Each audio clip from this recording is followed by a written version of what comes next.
Hello guys, কেমন আছেন সবাই? আশা করি সবাই ভালো আছেন।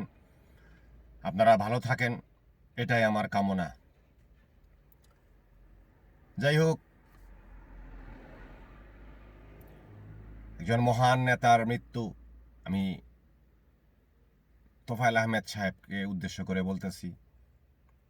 ওনার মৃত্যুতে বরিশাল না, ভোলায় কিছু অবাঞ্ছিত টোকাই, ফকিন্নি, গরিব, ছোটলোক, অশিক্ষিত, মূর্খ, তারা তোফায়েল আহমেদ সাহেবের জানাজা বোলার মাঠে করতে দেবেন না বলে ঘোষণা করেছিলেন। যাই হোক, জনগণের স্বতঃস্ফূর্ত জনগণের স্রোতে ওই টোকাই ভাইসা গেছে। লক্ষ মানুষের সমাগমে বিপুল উৎসাহ উদ্দীপনায় ওখানে জানাজা হয়েছে, কেউ বাধা দিতে পারে নাই। জনগণের স্রোত বাধা দেওয়ার ক্ষমতা কারো নাই।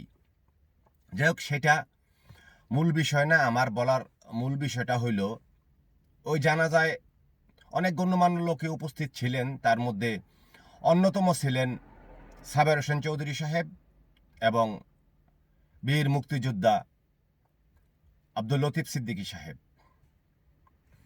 ওনাদেরকে তো আর নতুন করে পরিচয় করে দেওয়ার মতো কিছু নাই। ওনাদেরকে দেখে আওয়ামী লীগের সাধারণ কর্মী, তৃণমূল, খেটে খাওয়া আওয়ামী লীগের যারা আছে, তারা ভাত ভাঙা উচ্ছ্বাসে জয় বাংলা, জয় বঙ্গবন্ধু স্লোগানে ভোলার আকাশ বাতাস প্রকম্পিত করে ফেলে, যা দেখে বর্তমান প্রশাসন ভয়ে থরথর কাঁপে। তাদের ভয় থেকেই তারা ওখান থেকে কিছু লোককে অ্যারেস্ট করছে, ৬-৭ জনকে তারা অ্যারেস্ট করছে। এটা কোনো ব্যাপার না, অ্যারেস্ট করছে, গুড। এরা আবার মুক্তি পাইব, অসুবিধা নাই। হয়তো কিছুদিন একটু হয়রানি হইতে হইব, সাময়িক হয়রানি। আসলে মূল বিষয়টা হইল, একজন আওয়ামী লীগের নেতাকে দেখে তৃণমূল যেই গগন গগন ফাটানো জয় বাংলা স্লোগান দিছে, এটা হইল আমার বলার বিষয়। যে আমরা এর আগেও দেখছি, মতিয়া চৌধুরীর মৃত্যুতেও সেম ঘটনা ঘটছে। মোশাররফ সাহেব, ওনার জানাজাতেও একই ঘটনা ঘটছে। তারপর লাস্ট তোফায়েল আহমেদ সাহেব। এখন আওয়ামী লীগের একজন সাধারণ নেতা, ওনারা সাধারণই, যদিও লতিফ সিদ্দিকী সাহেব এখন আর আওয়ামী লীগের কেউ না, উনি বহিষ্কৃত। তারপরে ওনার পরিচয়, উনি আওয়ামী লীগের, উনি মুক্তিযোদ্ধা, উনি স্বাধীনতার সপক্ষের লোক। ওনাকে দেখে জনগণ উচ্ছ্বাসিত হয়েছে, আনন্দিত হয়েছে, আবেগ আপ্লুত হয়েছে, বিশাল স্লোগান দিয়েছে জয় বাংলা বলে। জয় বাংলা আমাদের মুক্তির স্লোগান। এটা আমার ভিতর থেকে আসে, এটা মানুষের ভিতর থেকেই আসে। যাই হোক, এখন কথা হইল, একজন সাধারণ নেতাকে দেখে অথবা আওয়ামী লীগ থেকে বহিষ্কৃত একজন নেতাকে দেখে ওখানকার পরিস্থিতি যা হয়েছে, ওইটা ট্যাকেল দিতে প্রশাসনের মাথা খারাপ হয়ে গেছে, প্রশাসনের অচল হয়ে গেছে। ইভেন সেনাবাহিনী পর্যন্ত ওখানে ছিল, কিন্তু ওদেরকে ঝাঁটায়া বিদায় করে দিছে, ওদেরকে ওখানে ঢুকতে দেয় নাই। ওই হারামজাদা দেশদ্রোহী রাজাকারদের ওখানে ঢুকতে দেওয়া হয় নাই। এখন কথা হইল, যদি শেখ হাসিনা মাঠে আসে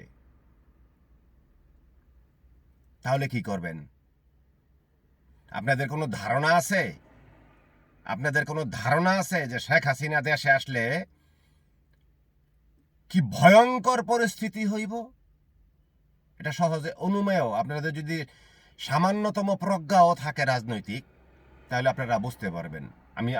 আমার আশা এবং আমার মনে হয় যে আপনারা এটা বুঝতে পারছেন। বোঝার কারণেই ওখান থেকে আপনারা লোকজনগুলোকে অ্যারেস্ট করছেন। লাভ হইব না। মানুষের ভিতরে আছে না আগ্নেয়গিরি বল করতেছে, ভিতরে বলকাইতেছে আগ্নেয়গিরির লাভা। মানুষ বিস্ফোরিত হইতে পারতেছে না কেন জানেন? একজন নেতার অভাবে মানুষ বিস্ফোরিত হইতে পারতেছে না। শেখ হাসিনা যখন আসবো না, আগ্নেয়গিরির এই বিস্ফোরণ থামানোর ক্ষমতা ইউনূসের পুত্র তারেক কুত্তার বাচ্চার নাই। আমি কেন জানি তারেক আর ইউনূসের নামটা নিলেই আমার কেন জানি অটোমেটিকলি ভাই গালিটা চলে আসে। আমি জানি না, এটা আমার দোষ না, এটা আমার চিকিৎসা করা দরকার মনে হইতেছে। আমার কিছু চিকিৎসা হওয়া দরকার। কারণ ওই যখন তারেকের নাম নেই কুত্তার বাচ্চা চলে আসে, যখন ইউনূসের নাম নেই কুত্তার বাচ্চা চলে আসে, অটোমেটিকলি চলে আসে। এটা কেন জানি আসে? এই কুত্তার বাচ্চা তার ইউনূসের কুত্তা ইউনূসের পুত্র তারেকের বাবার ক্ষমতা নাই এই জনবিস্ফোরণ ঠেকানোর। খালি তোরা আসতে দে, আমার নেত্রীকে দেশে আসতে দে, দেশে আসার ঘোষণা দে। আসা তো বহুত দূরের কথা, যেদিন নেত্রী ঘোষণা দিব যে আমি আসতেছি, সেই দিন থেকে তোদের কারো ক্ষমতা নাই এই আওয়ামী লীগের এই আগ্নেয়গিরির বিস্ফোরণ ঠেকানো। তোদের কারো বাবার ক্ষমতা নাই। এবং এই বিস্ফোরণে, এই লাভায় যত জঞ্জাল আছে দেশের, স্বাধীনতা বিরোধী যত জঞ্জাল আছে, সব পরিষ্কার হয়ে যাইব। জ্বালায় পড়ায় সারখার করে ফেলবো লাভায়। অপেক্ষা কর আর দেখ, যেদিন শেখ হাসিনা বলবো যে আমি আসতাছি, সেদিন থেকে শুরু হইব, সেদিন থেকে শুরু হইব। এখন মানুষ নীরব আছে, তাদের পিছনে কেউ নাই। কিন্তু যখন নেত্রী চলে আসবো, মনে রাখিস হিমালয়। আমাদের মতো সাধারণ কর্মীদের জন্য শেখ হাসিনা একটা হিমালয়। হিমালয় যখন আমার পাশে থাকবো, আমার দেয়াল হইয়া দাঁড়াইব, তখন আমাকে কে রুখবো? আছে তোদের সেই ক্ষমতা রুখার? নাই। অপেক্ষা কর এবং দেখ কি হয়। তোদেরকে জ্বালায়া পড়ায়া সারখার করে ফেলবো। তোরা ধ্বংস হয়ে যাবি, ধ্বংস। এ দেশ থেকে তোদের অস্তিত্ব বিলীন, নির্মূল হয়ে যাইব। জয় বাংলা, জয় বঙ্গবন্ধু, জয়তু শেখ হাসিনা। শেখ হাসিনা আসবে, বাংলাদেশ হাসবে। ভালো থাকবেন সবাই।